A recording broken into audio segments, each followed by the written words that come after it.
Joo, vähän erilainen homma. Et ei olekaan Grand Vitara, vaan Grand Vitaho. Ja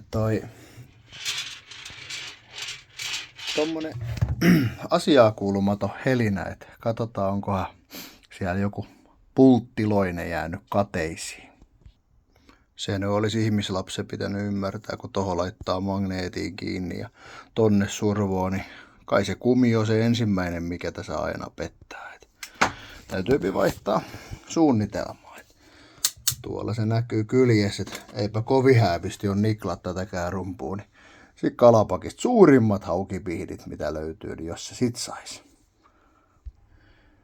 Kai se oma taistelu tämäkin on, mutta perkulle tää oli paljon jalompaa kuin toi rumpu.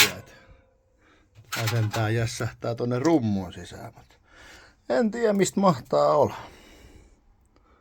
No, ei kai se mikään tärkeä. Ylimääräinen osa.